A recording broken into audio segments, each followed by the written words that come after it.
Hello friends, কেমন আছো সবাই? আশা করি সকলে খুব ভালো আছো। আজ আমি সকাল সকাল ভিডিওটি স্টার্ট করে দিয়েছি। এখন বাজে সকাল ৭টা আর আমি এদিকে রেডিও হয়ে গিয়েছি। এখন আমি যাব পড়াতে। আর চারিদিকে এত কুয়াশা যে কিছু ভালো করে দেখাই যাচ্ছে না। চারিদিকটা কুয়াশায় ভরে গিয়েছে। আর শীতের সকালে তাড়াতাড়ি ঘুম থেকে উঠে এই কুয়াশাটা অনুভব করার ব্যাপারটাই আলাদা।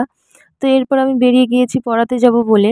রাস্তায় বেরিয়ে দেখি একটা কোনো মানুষকেও দেখা যাচ্ছে না, চারিদিক ফাঁকা। আর কুয়াশাতেও ভালো করে কিছু দেখা যাচ্ছে না। চারিদিক কেমন ঘোলাটে আবছা হয়ে গেছে।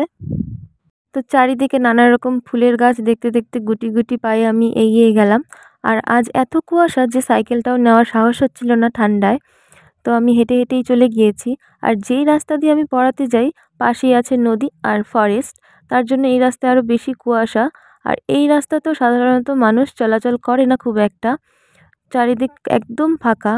আর একা যাওয়ার অনুভূতিটাই একটু আলাদা ছিল। খুব ভালো লাগে আমার এই সকাল সকাল এদিকে পড়াতে যেতে। চারিদিকে গাছপালা, কুয়াশা সবকিছুর মজা নিতে নিতে আমি চলে যাচ্ছিলাম পড়াতে। আর এটাই আমার রোজকার রুটিন। রোজ এই একই কাজ করতে হয়। সকালে ঘুম থেকে উঠে টিউশন করাতে যেতে হয়, তারপর টিউশন থেকে এসে স্কুলে যেতে হয়, স্কুল থেকে এসে আবারও টিউশন। সারাদিন একটু রেস্ট করার সময় পাই না। তো কারণেই এখন খুব একটা ভিডিও বানাতে পারি না। তো কথা বলতে বলতে আমি প্রায় চলেই এসেছি পড়াতে।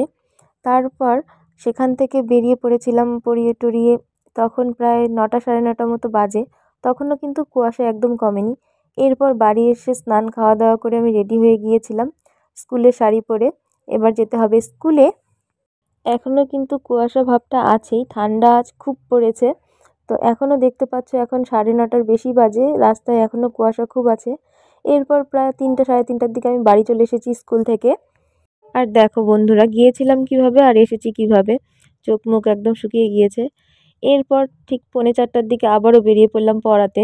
তো এই আমার রোজকার রুটিন। ভিডিওটি তোমাদের কেমন লাগলো জানিও, যদি ভালো লেগে থাকে কমেন্ট করে জানিও আর পাশে থেকো। দেখা হচ্ছে নতুন আরেকটি ভিডিওতে। সকলে ভালো থেকো, টাটা।